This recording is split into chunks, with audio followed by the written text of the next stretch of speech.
مولانا محمد امین صفدر اکاڑوی رحمۃ اللہ علیہ اپنی کتاب میں لکھتے ہیں کہ مجھے ایک مرتبہ بہاڑی کے ایک قصبے سے خط موصول ہوا۔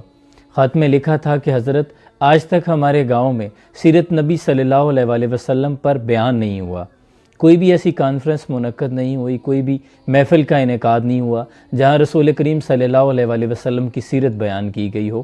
ہم آپ سے ریکویسٹ کرتے ہیں کہ آپ ہمارے گاؤں میں آئیں، ہمارے دل کی تمنا ہے اور یہاں آ کے سیرت نبی پر آپ بیان فرمائیں۔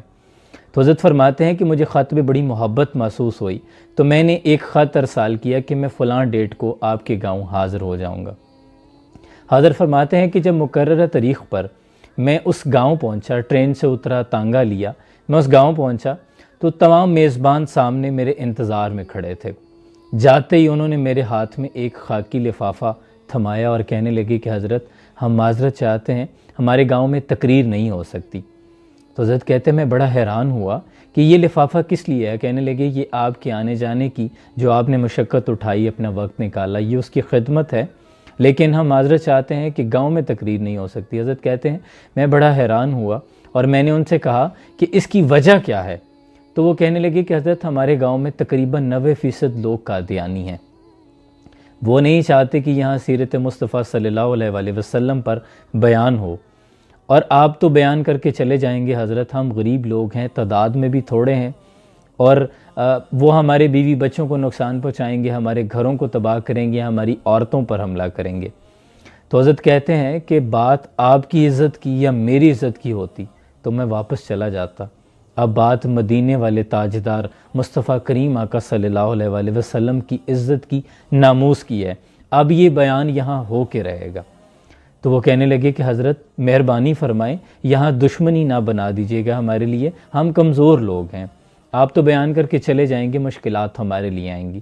تو حضرت فرماتے ہیں کہ آپ کے قریب کسی گاؤں میں یہاں کوئی نامور شخصیت، کوئی غنڈہ یا کوئی بدماش ہے؟ تو وہ کہنے لگے کہ ہاں، گاؤں کے قریب ایک قصبے میں ایک نورا ڈاکو رہتا ہے، پورے علاقے کے لوگ اسے ڈرتے ہیں، بہت بڑا بدماش ہے۔ تو حضرت فرماتے ہیں کہ ایسا کرو تو مجھے اس کے پاس لے چلو۔ اب جب حضرت صاحب ان گاؤں والوں کے ساتھ نورا ڈاکو کے ڈیرے پر پہنچے تو نورا ڈاکو دیکھ کر کھڑا ہو گیا، کہنے لگا یہ مولوی ادھر کدھر آ گئے ہیں؟ تو حضرت صاحب نے جا کر سلام عرض کی اور کہا کہ نورا ڈاکو، تم نے آج تک کوئی نیکی کا کام شاید کیا ہو یا نہ کیا ہو، حضور کی عزت اور ناموس کے لیے لڑو گے؟ تو نورا ڈاکو میں جیسے بجلی آ گئی ہو، فوراً کھڑا ہوا اور کہنے لگا کہ حضرت میں ڈاکو ضرور ہوں پر بے غیرت نہیں ہوں۔ نورا ڈاکو مولوی صاحب کے ساتھ گاؤں پہنچا، 3 گھنٹے کا بیان فرمایا آپ نے۔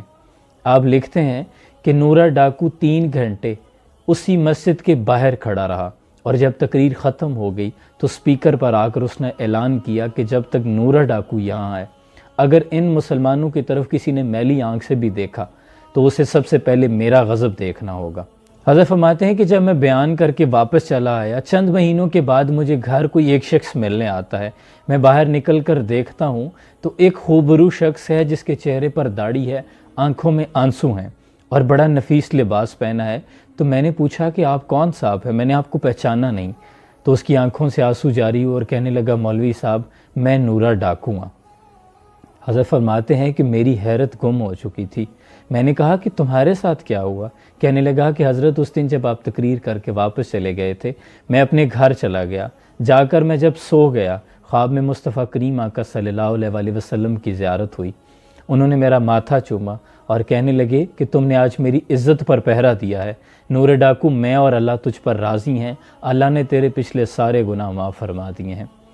اور اب نورا ڈاکو کی آنکھوں میں آنسو ہیں اور زبانوں سے صرف درود پاک نکلتا ہے۔ حضرت فرماتے ہیں کہ اس واقعے نے میری زندگی میں بہت اثرات ڈالے، یہ مصطفیٰ کریم آقا صلی اللہ علیہ وآلہ وسلم کی عزت اور ناموس پر پہرا دینے کا انعام تھا جو اللہ نے نورا ڈاکو کو عطا کر دیا۔ سبحان اللہ۔